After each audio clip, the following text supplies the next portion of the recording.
good? This chair. It's a chair. That's for Kurt. What? You can sit there and ask Dan questions.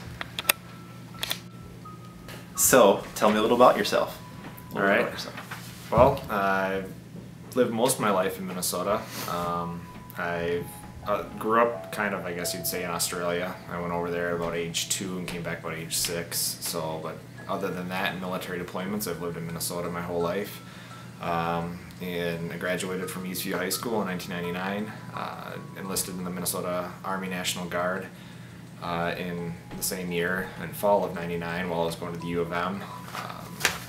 Decided to become infantry guy because I figured that was kind of at least the fun part of the Army, at least I thought so at the time. So went down to Fort Benning, Georgia in 2000, spent 4 months in Georgia training to become infantry, and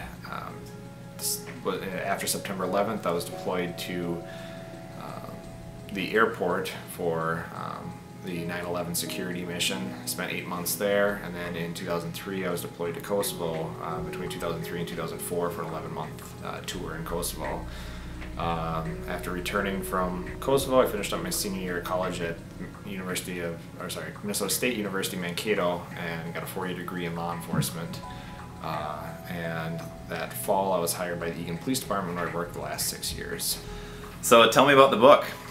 Well, I got the idea. I was sitting in one of my classes at Mankato, and we were talking about transplants and how, as it pertained to diversity, in the fact of back in the Civil War time, they didn't want to transplant the blood from a black soldier to a white soldier because they thought it would change the skin color or something like that. So as we talked about that, and they got more into talking about different transplants, and obviously they found out that wasn't true. The one thing that I realized, hadn't done is a brain transplant. What would that do to the human body? How would it affect the brain and memory and all that kind of stuff? And I thought there's kind of a story hidden in that idea. And so when I was over in Kosovo, I kind of started work. I had a little bit of free time, so I started working up the idea of how would I, relay a story and learn about brain transplants and all that kind of stuff and put it into a book. Kind of got the groundwork, and then when I came back, finishing up my senior year of college, meeting my now wife, and starting with Eagan, and kind of everything got away from me to the point that, although I've always liked creative writing, I just didn't have time for it anymore. But then I finally decided, things were settling down a little bit in my life to the point that I had a little bit of free time to write, so I started writing, and like I said, had a couple different ways the book was going for a little while there, and then finally settled on the story I did and just worked on getting it out there and trying to get it published. All right, the 1-minute trailer for the book.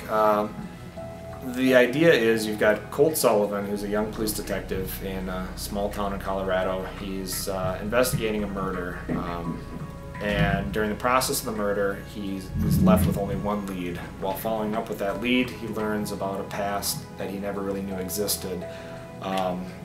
It's a dangerous past, and one that if he finds out too much about it, he's most likely going to be targeted to be killed.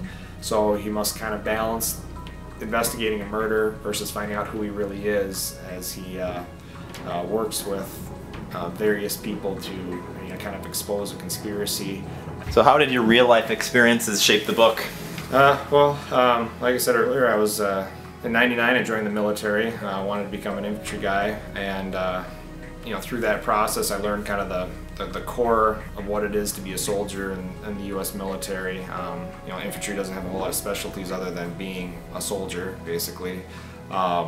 So I took a lot of the stuff that I learned that most people wouldn't know, just based on my experiences, and put a lot of that into the book. And then obviously my career is law enforcement, so as a police officer, I work on a crime scene team, so there's some elements of that. What has been your response from family and friends? I've had a ton of support from my family and friends. First off, my family. My wife's been just amazing throughout this process. With 2 young boys, we don't have a whole lot of time as it is of ourselves. So for her to be able to allow me to kind of pursue this goal and this dream, both time commitment wise and finance wise, it's been an amazing amount of support.